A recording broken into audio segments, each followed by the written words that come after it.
The savagery of grief tore at Jan, filled him with rage, stripped him of his gift for reading people's minds. All that was left was the silence of heartache. His past and his future had been gobbled up and spat out again, as if the very marrow had been sucked from his soul with the murder of Tetu. Lost in the fury of his thoughts, he hadn't heard one word Mr. Laxton had been saying, until finally, standing in the hall of the house in Queen Square, he realized that by some twist of fate he had entered another world, and he didn't want to be here. Henry Laxton's valet, Vane, had been with his master for many years and spoke tolerable French. He took Jan upstairs and showed him a large bedchamber, dominated by a four-poster bed and smelling of oranges.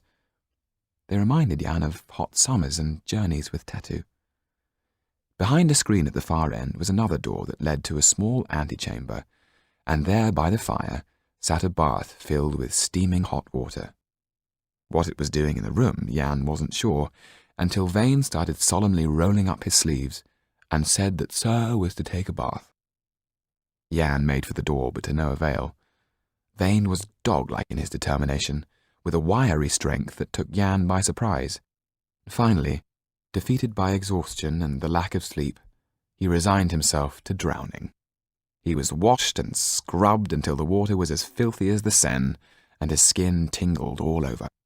Wrapped in a large housecoat, he sat in front of the fire while a barber set about cutting off his long black locks and vigorously rubbing a lotion into his scalp, for the express reason, so he said, of ridding Jan of fleas. Vane then set about dressing Jan as if he were a tailor's dummy. Finally he tied a cravat round his neck and set a looking-glass before him. If it hadn't been for the anger in his face, Jan would have said he was staring at someone else.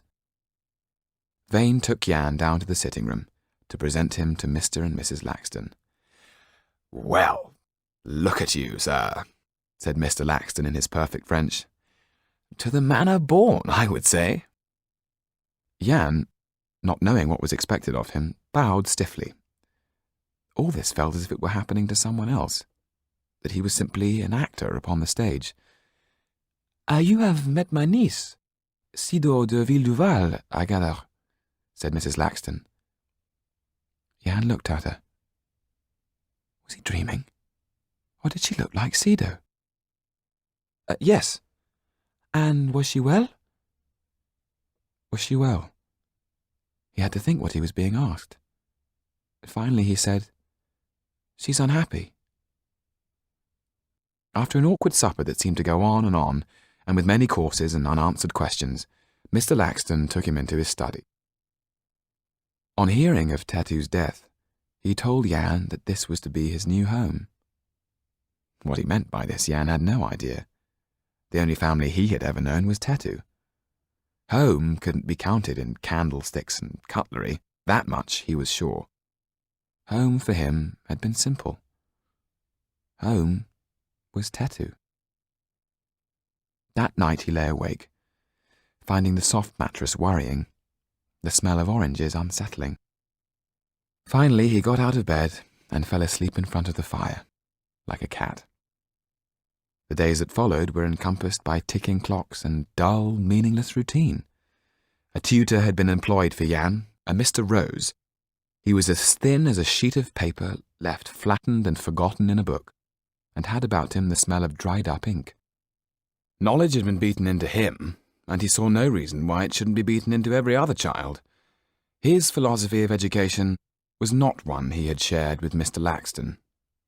One day Mr. Rose, in a fit of temper, threw a book at Jan, hitting him on the head. Jan got up and calmly took the cane from his terrified tutor, breaking it across his leg before delivering a knockout blow. Mr. Rose lay stretched out cold on the wooden floor, his nose bleeding profusely. Jan went down the stairs to Mr. Laxton's study and told him exactly what he had done and why.